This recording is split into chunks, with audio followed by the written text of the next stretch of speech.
Hi, everybody. It's Mark Hanna here. I'm off screen at the moment. Mark, you can see in the corner there. Hi, Mark. Mark Hi, Trowbridge. everyone. He's the French player here. We're at the 10 a.m. turn on the alternate history of Austerlitz, where the coalition is attacking willy-nilly to try to scare the French away. They're just not scaring fast enough, though, Mark. I'm working on it.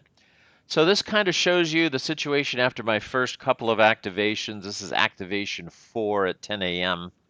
And you can see here, let me get a couple of lines being worked on. So I've positioned myself strongly in telnets with this column. They're in pretty good shape. Uh, the guard is here, the Imperial Guard, along with 4th Corps, acting well in concert here. These guys here were supposed to be a pretty good flank defense. Something does happen to them later, though, that's not good for them. Here you can see the Spoiler ongoing alert. battle, right? Wouldn't you say, Mark? Um, so here's the ongoing. You wouldn't call this a skirmish. It was a full-blown attritional back and forth. It was. What surprised me about this, Mark, was that when we started this battle, it seemed to go on forever, but it was pretty much a turn 10 event, wasn't it? Yeah, Uh, Salt against Bagration, which is the yellow striped French units against the red striped Russian units. Yeah, Yeah, and that's I've a got that's an almighty clash, and we both whack each other as much as possible. As every at every opportunity, we just close in. It's like full on close quarters stuff. right here at this point. You can see some routed French, but later on you'll see Yeah, some routed coalition guys. And the reason I couldn't really, it's not really shown here, but eventually Mark brings his guard up here. Uh, well, not all of it. The guard cavalry's on the other side of the river, but his guard infantry starts marching up to help out. And my right wing is a nice unit, but it's just not strong enough to handle all of that stuff. So anyway, that's I think 4 allied activations. Bear in mind, this 10 a.m. turn lasts for, I wrote this down, 22 activations, so that's 11 each. okay, So right. you're on allied activation 4 at this point, and that's where the Russian Guard, supported by the 4th Corps, have crossed the Goldback River at Sokolnitz. And you basically planted your flags there, and there's nothing I can do to get to shift him. There's so many. I've got a holdout force there. Mark's very cleverly anticipated what I was about to say. That white marker with activation 2 written on it is actually Davout, with a couple of regiments of his infantry and a battery of artillery, and they're not stranded there, but they're kind of they're in trouble.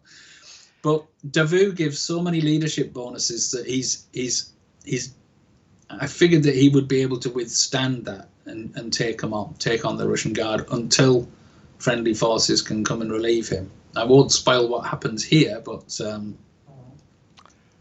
it gets exciting. It does. I should Um, say that before this, in activations 1 to 3, there was only one reduced French unit sitting in there, and I couldn't activate my guard to try to take him out. And Mark's like, well, in that case, I'll send Davout in, as I recall. yeah, Isn't that what happened? that's right. Okay. So, but it's good that the mark at this point is after that black flag to the left Oh, of the right. screen. It's on the crossroads, There's a flag and here and one here that I want.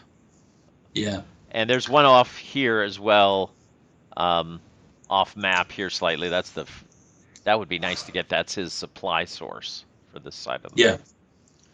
So there's a lot at and stake normally, over here, right? Go yeah, ahead. I mean, normally in this battle, it's the Allies do have a crack at the French, but they don't make this kind of progress. This is highly unusual in Austerlitz. Um, all the French have been able to do is get some fast-moving cavalry down there to try and slow you up. But without combined arms, I can't do a lot. You need combined arms in all Napoleonic warfare. Otherwise, you are if your enemy has got combined arms and you haven't, then you're going to be in trouble. It doesn't matter about the quality of the troops at that point. Hmm. Uh, That's really interesting.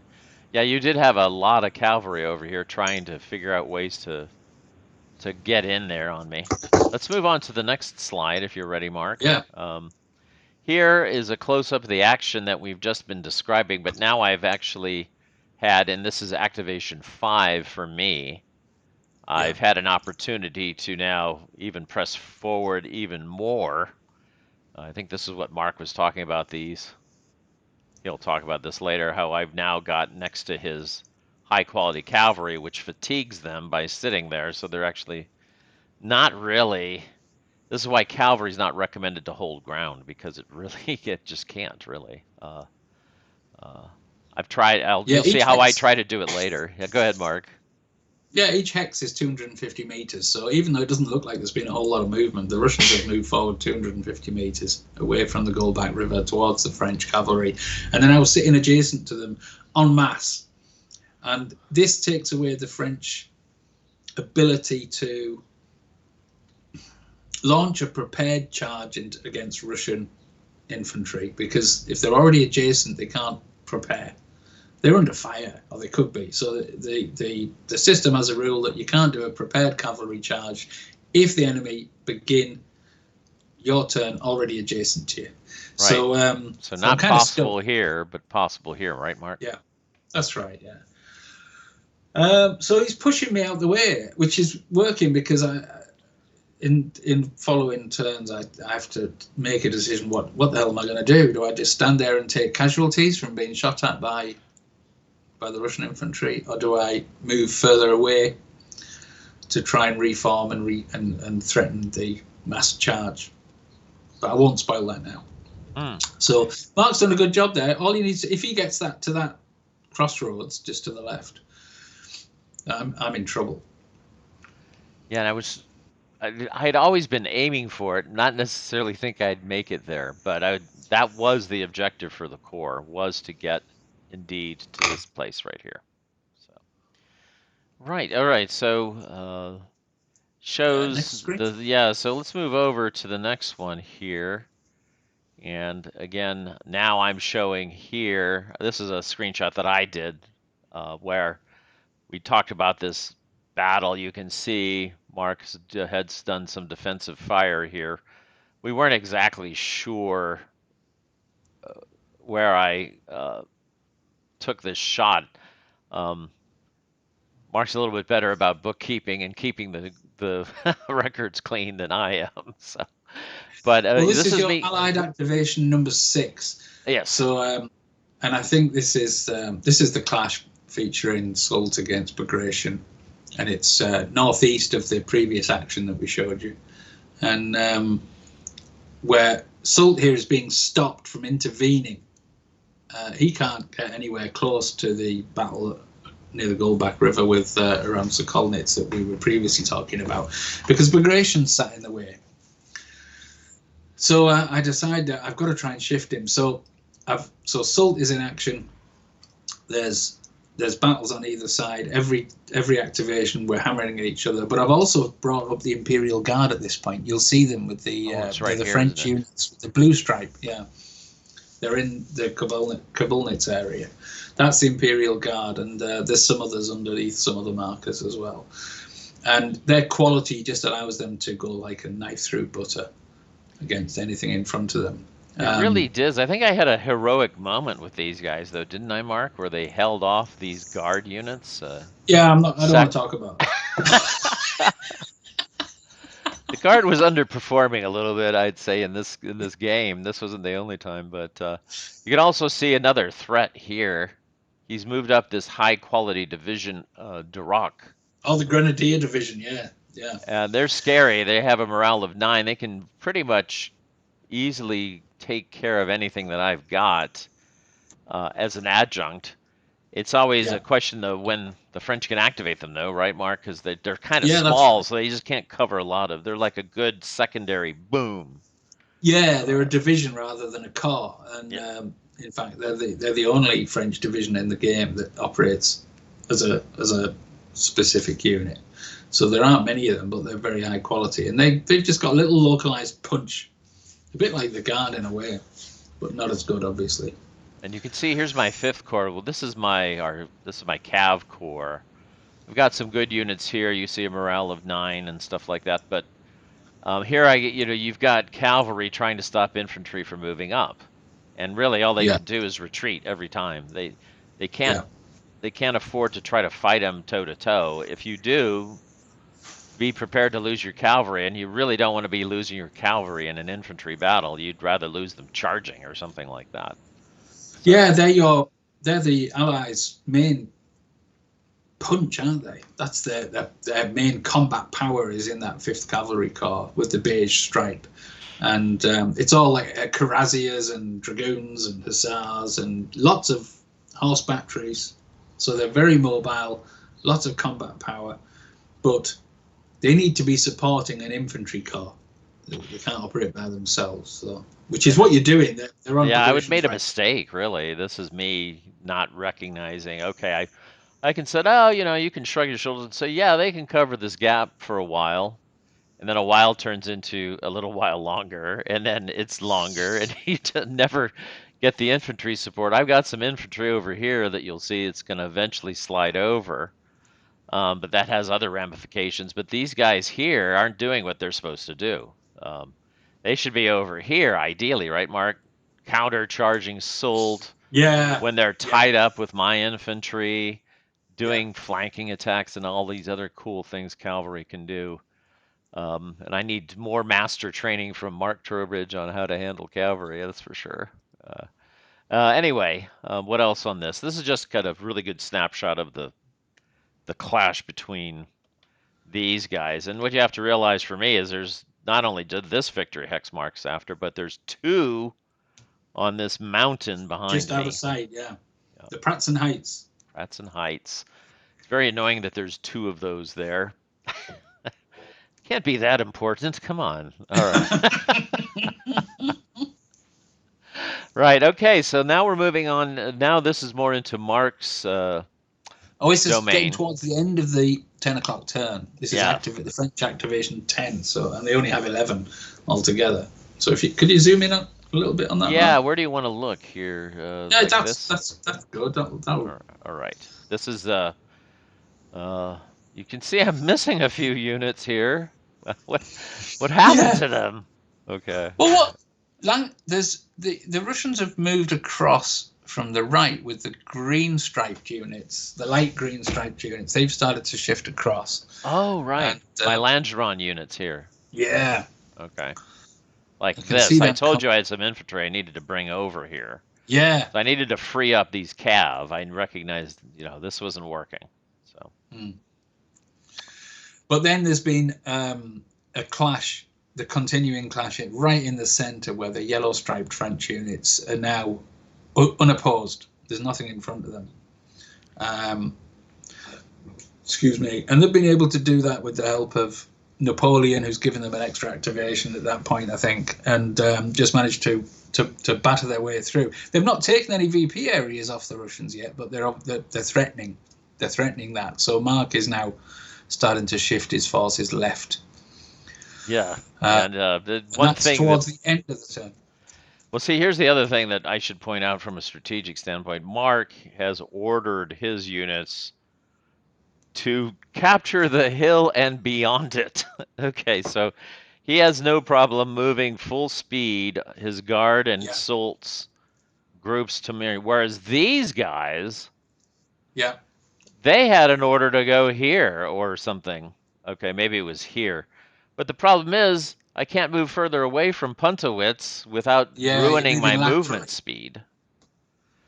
Yeah. In fact, I can't even guarantee that I can move more than 1 hex unless I roll my morale checks on, we call this what? Independent movement, right? Okay. So, Yeah. I mean, although this game doesn't feature the complexity of some other Napoleonic titles that have written orders or very detailed orders, this one only has a few different types of order. There's a geographical order location where you identify a point on the map, and all units from our formation then have to make progress towards that point on the map or stay the same distance away from it. They certainly can't move away from it. So it ties your hands if you've got a battle plan that you need to change quickly and you cannot change it quickly because of your commander's already activated and he's the only one that can change orders, and you suddenly find yourself tied up and running around in circles trying to do things. And it takes forever to move a formation to where you want them to go. But that's a part of the fun in this system, is being able to, I guess it's chess-like in a way, isn't it, Mark? You've got to try and guess where you need the force, and sometimes it works and sometimes it doesn't. One of the biggest things is the activation of command and where you can finally command those units to, which is the orders that you've given them from previous turns. There's other systems where you have to write down the orders, and we've tried those. The Gamers has this system for some of their Civil War games, and there's a lot of people who love that system, but I'm going to tell you something, I don't, because we can never agree on what defending Hill 529 actually means. Does that mean you can defend within 3 hexes of that hill? Does it mean you can defend within 25 hexes of the? It's like, so you couldn't really get an agreement because of different people's interpretations on written orders. Now, I don't know if Mark has experience with other games like in the Napoleonic series with written orders, but I love this system. Even though there's sort of a spiraling effect that you get, whereas you try to stay as far away from your orders as possible until the last minute, because as soon as you get towards where your orders are, all of a sudden the radius of operation shrinks down to it's like water going down a plug hole. Yeah, right. It gets closer and closer. It gets closer and closer, and then you're trapped. You can only go. Right, so these guys can slide laterally this way all the way they wanted till they get to this hex, which means then they have to veer this way. And so, you go spiraling in towards your objective. So eventually your objectives are no good anymore, which is, what you want. You want to have that, okay, we better change the attack span of where these guys are trying to go. So simple is good. And this is what Mark does. He's like, okay, how far can they go? And will I commit these guys for the next several hours to go that direction? And this is something Mark has got a better handle on than I do. So let's move on to this next shot. And this is going to be my version of what he's done.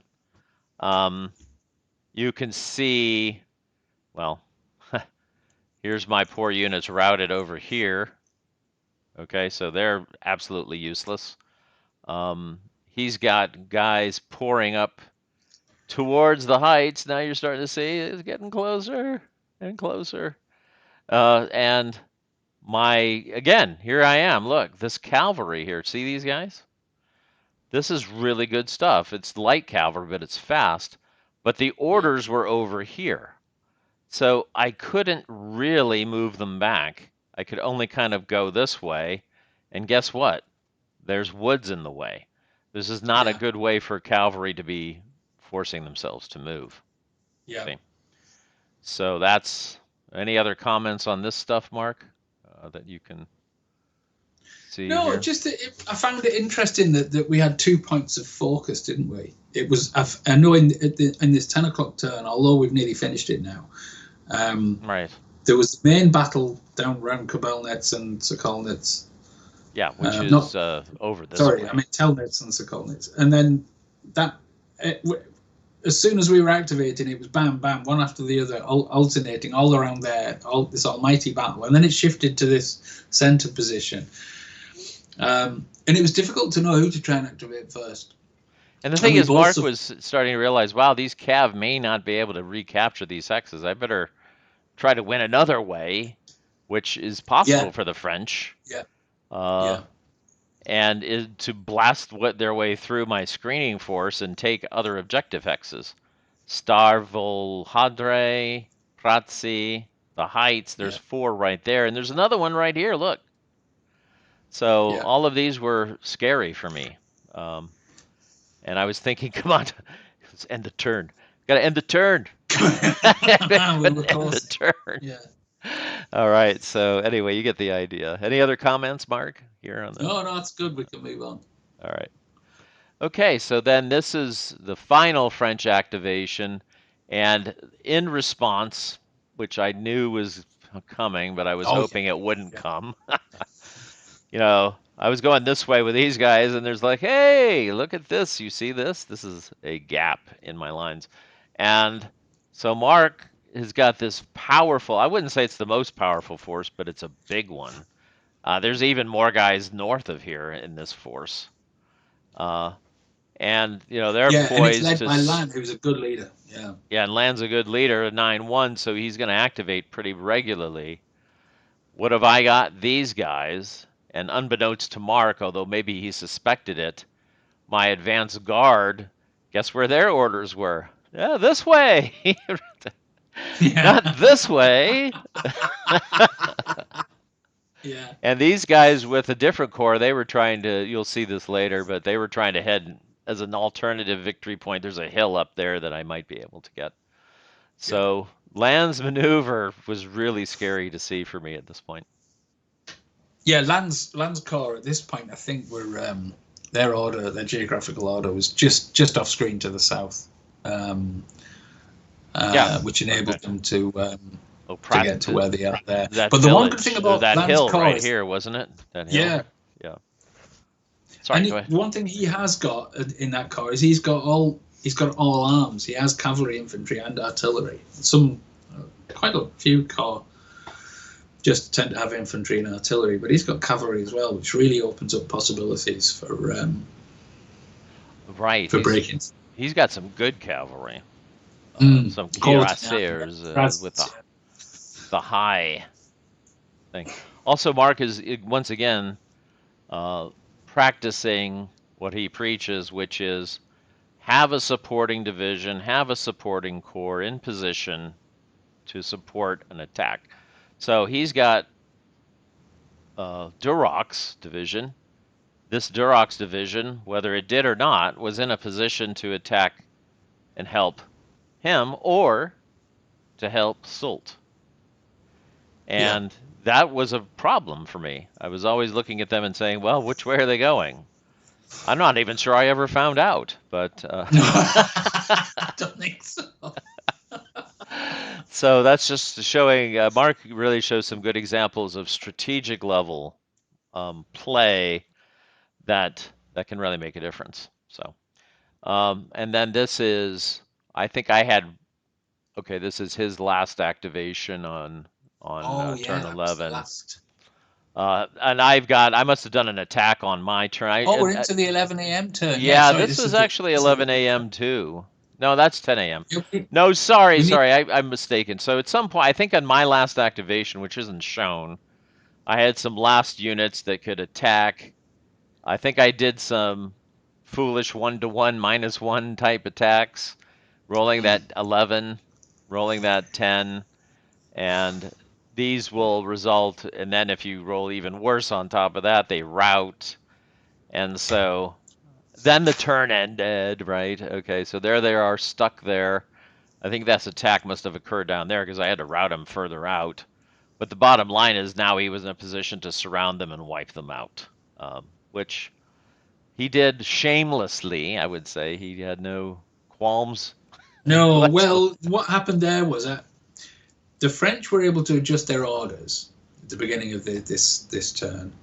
They got a couple of orders, so I changed the orders for Soult and the Guard to allow them a bit more freedom of movement, and then also we gained initiative. I've written this down. This isn't from memory. So, which enabled Soult to take advantage of what's going on there, and then you can see that Mark has been able to get the 5th Corps Cavalry around. Yeah, some elements of it at least. It is a blocking force. I mean, they won't stand there, but they can slow me down. But Soult finally gets to grips with enemy routed units. Right.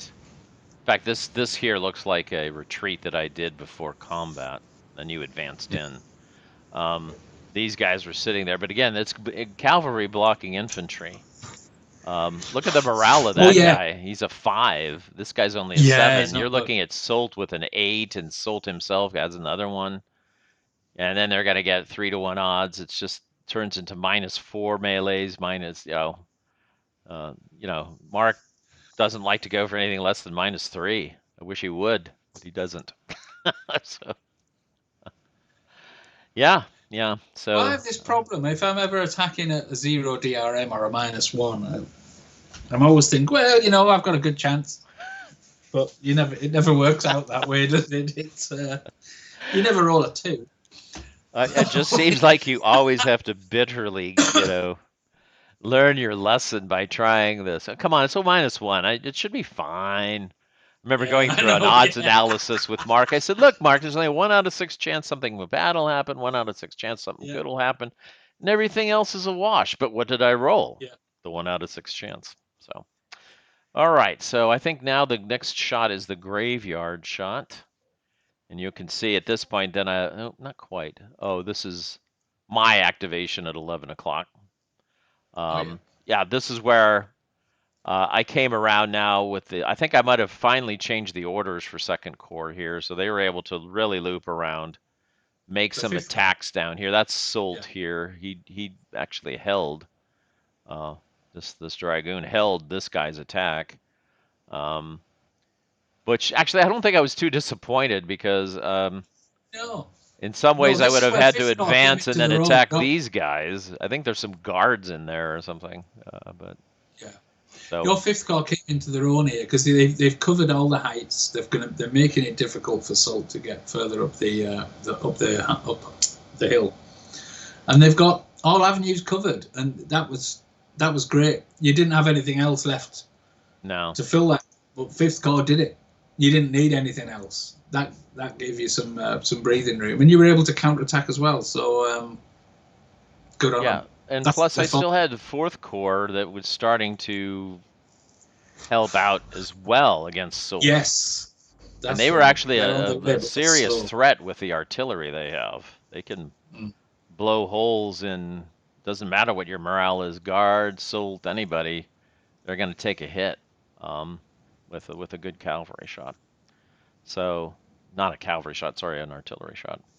Yeah. So, and then this turn ended very quickly. I think he had one more activation. Yeah, we had 3 activations in 11 o'clock compared to 22 activations in a 10 o'clock turn, and that's just sometimes how this system rolls. You don't know what's going to happen, so it's always a tough decision to think who takes priority with my activations. Who do I try to get to move and fire with first? Because that might be the only one you get. Thank you. Yeah, that's right. But this was your last move. I think in preparation for making some charges, you pulled back your cavalry or something. Oh, Murat's. Yeah, my second and last activation of the 11 o'clock turn was Murat's Heavy Cavalry, which are the pink striped, blue faced units. And that's all the French heavy cavalry. They're spread around there, guarding the French flank and rear.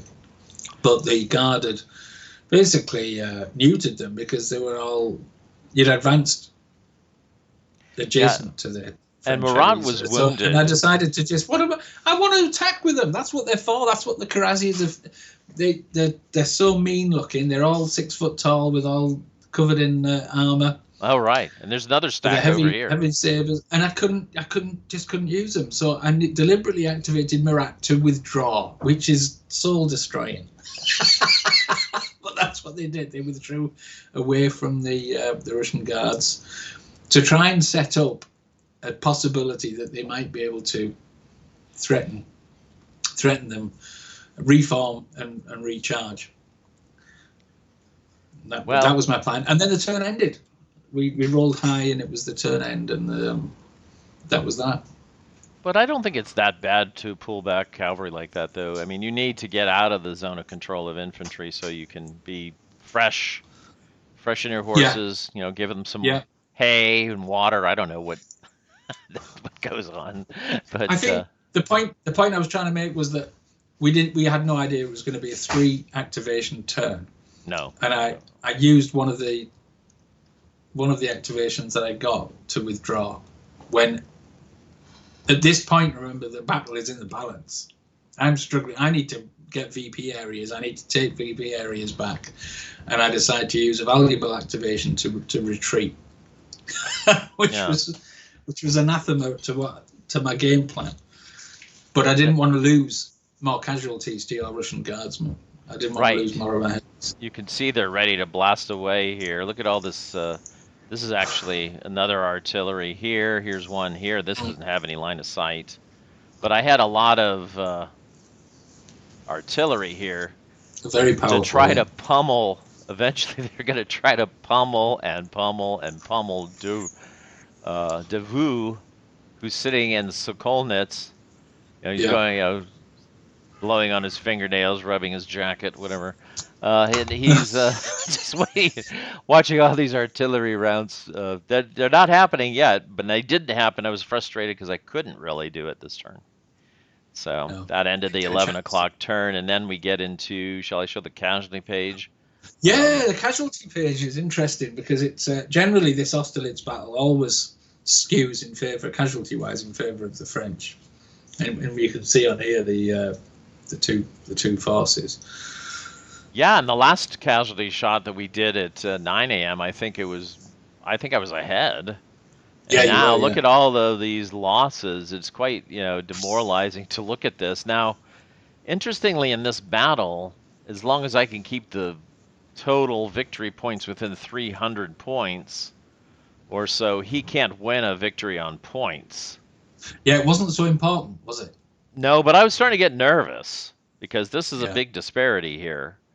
But I still had all the victory point locations, and each one of those is worth 20 by themselves. So, but still, I was looking at this casualty relationship at this point. I said, "Hey, wait a minute, man! 9 o'clock, I was like in the green.